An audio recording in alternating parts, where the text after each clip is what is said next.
would never steal from somebody. One, I don't need it. But even if I did, I wouldn't go there.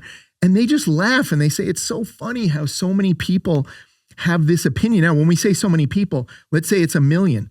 Well, thankfully, there's 100 million people that don't think that. It's ironic because you have all these charity events and you're like one of the most giving guys.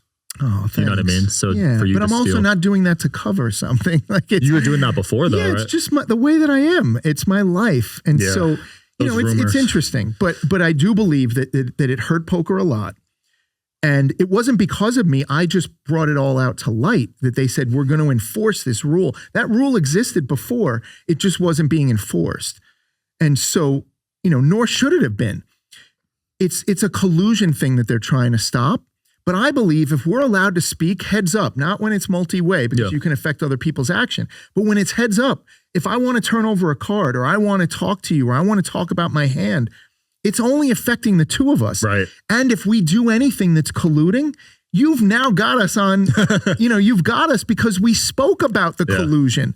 So now you can give us penalties or ban us or whatever you want to do. Oh, is that why they removed it, the colluding? They believe, yes. They said that because they could then allow people to tell people exactly what they have so that they'll go farther in the tournament. I understand it. They're not wrong. I could see that. I didn't even think about that, but they're not wrong. But I think there's a middle ground that we can, that it now make people feel like they're not allowed to say anything. You should be able to make it fun without, going against the rules. So I try to do whatever I can without breaking the rules. And I've still gotten a couple penalties here and there, but not at the World Series of Poker. Yeah. But at the Commerce last year, they gave me a penalty because the action was already done. The guy was all in, and I was thinking, and I don't like to waste time. I play very fast. One, I like to play fast, but also out of respect to all the other players. Yeah. I think there should be a shot clock, by the way, in every poker tournament because people tanking is so bad for the game. Cabral. And Martin's a whole other character. But I was just it had heads something. Up, oh, right. So that when we're playing heads up, that there are ways that we can play that can still make it really interesting for the viewer that are not, that's not taking away from any kind of legitimate play and that, that couldn't be collusion. So yeah. Yeah, I hope they bring it back. I really do too. And I know other people like Danny Negreanu are very vocal about it, that there's got to be a way that we can serve both sides. Yeah. And also, I do believe that poker, has so much potential. It's getting bigger and bigger every year. People think it's getting smaller because most of the content is behind a paywall, and Poker Go does a fantastic job at creating and producing and sharing content, but not everyone in the public is a diehard fan willing to pay the monthly. So remember when it was on ESPN, it was so much fun and people could see it all the time. And so I believe that it's necessary. It needs to be on Amazon, Netflix, Hulu, the big streamers or ESPN or at some type of, there's so much room for content and also sponsorships where they don't realize how big people who play golf, there's 20 million people in America that play golf. There's 60 to 80 million people that play poker. It's so much easier. You don't have to buy the clubs. You don't have to be a member. It's not so expensive. Anybody could sit down at a table and it's all democratized. Right. We're all equal when we all sit down at a poker table together. And so for brands and for content, it's a wide open world that I don't think, that they've taken advantage of, which I believe that they will. And the content's going to get better.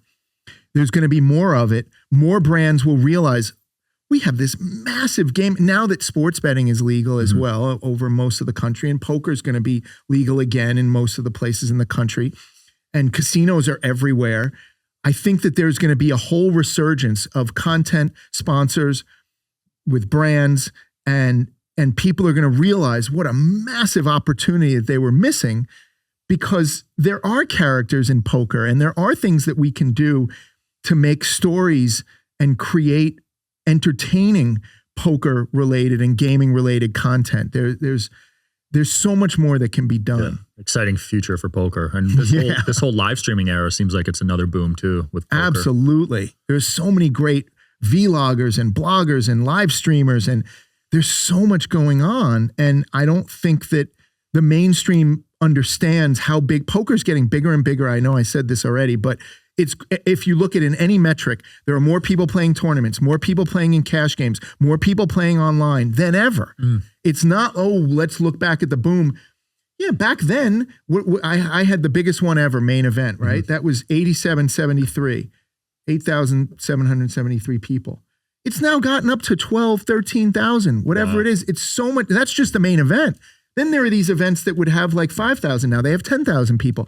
People have told me the Irish Open is breaking all their events. They're in all over the country. Triton's killing it too. Right. Everyone is just growing. This game is not going anywhere. And just because you don't see it every day on television doesn't mean that it's not booming and getting bigger. And so all the money and sponsorship that goes into golf, no offense to golfers, but we deserve 5 times that in poker. That's just my opinion. Well, good luck in the main, Jamie. Hope you make a deep run. Oh my God, thank you so much. You know, if it's okay, I'd love to talk about for a minute. Yeah, I have these incredible sponsors, companies that I've been working with now for some of them a really long time, like BBO Poker Tables, which is the greatest poker table maker in the country and around the world. They are so generous and so kind. I mean, we donate 50% of all the profits of my personal poker table that we sell, but they donate to all of the charity events that I do. They'll bring these custom tables that we can all sign and auction off, and BBO has just been unbelievable. And then I'm also, besides, you know, a poker player and a business person, I'm also a professional sports bettor. I've been doing it for 20 years. Nice. We just had to keep really quiet about it because it wasn't legal. And so it was hard to, you know, we had to find bookies and things like that. And so one of the companies that I'm working with now called Rhythm, which is RITHMM I used to have to spend like 6 hours to go through all the games and all the players. And right, it's so much. If you take sports betting really seriously, it's a 24/7 job if you really want to get into it. And I have a group of 30 people that we all share information, but it is amazing how this Rhythm AI has created an algorithm. The two partners started it at MIT. They could have done anything they wanted with their life, but they came into sports betting to show the inefficiencies in the lines. If people understand sports books, they're sharp, but the lines are still off, right? And so the public can make lines move and the sharp bettors can make lines move, but there are inefficiencies in the market. And so imagine having an AI program that will tell you exactly who to bet on. They're not giving you the picks, they're just showing you where all the inefficiencies are so that you understand that against the lines, here are your percentages, and you see everything. You know, AI is changing the world, obviously.